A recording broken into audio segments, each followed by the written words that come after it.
అందరికీ నమస్కారం.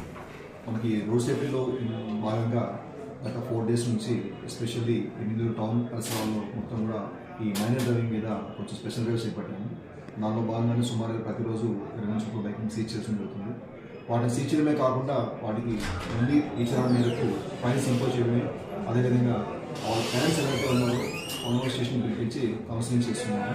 ఒక 2-3 days మాత్రమే అవకాశం అందరికీ ఇస్తున్నాము అవేర్నెస్లో భాగంగా. ఆ తర్వాత ఖచ్చితంగా కూడా మేము చట్ట ప్రకారం ఏవైతే ఉన్నాయో ఆ విధంగా వాళ్ళ పేరెంట్స్ కానీ లేదా ఆ వెహికల్ ఓనర్స్ ఎవరైతే ఉన్నారో మనం వాళ్ళ మీద ఖచ్చితంగా కేసులు నమోదు చేస్తాం. సో దయచేసి నేను చెప్పేది ఏంటంటే తల్లిదండ్రులందరూ కూడా మీకు ప్రేమ ఉంటే ఆ ప్రేమను మీ మనసులో పెట్టుకోండి, మీ ఇంట్లో పెట్టుకోండి. వాళ్ళకి ఆ అతిగారవం చేసి వాళ్ళకి బైకులు కార్లు ఇచ్చి బయటికి పంపిస్తే దానివల్ల ప్రమాదాలు ఎక్కువ జరుగుతున్నాయి. దాంట్లో భాగంగా మీ పిల్లలకి మాత్రమే కాదు వీటి వల్ల కూడా సమస్యలు ఎక్కువ ఉన్నాయి కాబట్టి దయచేసి వాటిని కంట్రోల్ చేసుకోండి. ఇవి మాత్రమే కాకుండా టౌన్లోకి వచ్చే ప్రతి ఒక్కరూ కూడా మీకు బ్యాంక్ పని కోసం రావచ్చు, రెవెన్యూ పని కోసం రావచ్చు, వేరే షాపింగ్ కోసం రావచ్చు.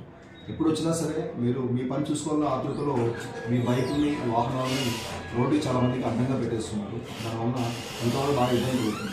సో దయచేసి మీరు వచ్చినప్పుడు 1 నిమిషం 6 నిమిషం వెయిట్ చేసి మీ చుట్టుపక్కల గమనించాలంటే ఖచ్చితంగా మీ బండి ఖచ్చితంగా పార్కింగ్ ప్లేస్ దొరుకుతుంది. ఆ పార్కింగ్ ప్లేస్లో పెట్టుకొని ఎవరు కూడా మనకు రోడ్డు పక్కన ఉన్నటువంటి వైట్ లైన్ దాటి బయటకు రాకుండా అందరూ నీట్గా పార్క్ చేసుకుంటే మీకు మాత్రమే కాదు మీతో కూడా ఇబ్బంది లేకుండా ఉంటుందని చెప్పి తెలియజేసుకుంటున్నాను.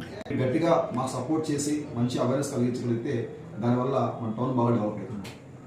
నిజమే, అది కూడా మేము దానికోసమే ఫస్ట్ ఎర్లీ మార్నింగ్ అది అంటే మా స్కూల్ టైం ఏదైతే ఉంటాయో మార్నింగ్ 8 నుంచి 9:30 వరకు స్కూల్స్ కాలేజ్ విజిట్ చేస్తున్నాము. అదేవిధంగా ఈవినింగ్ కూడా 3:30 నుంచి 4:30 వరకు స్కూల్స్ కాలేజ్ని ఫోకస్ చేస్తున్నాం. ఇవాళ మైనర్ డ్రైవింగ్ కూడా 90% పిల్లల్ని పట్టుకురావడం జరిగింది. ఈ స్కూల్స్ కాలేజ్ పిల్లలు కూడా ఈ డ్రైవ్ ఇంకా మేము కంటిన్యూ చేస్తాము. బట్ ఇంకా 2-3 days అయిన తర్వాత ఖచ్చితంగా మేము కేసు కూడా రిజిస్టర్ చేస్తాం.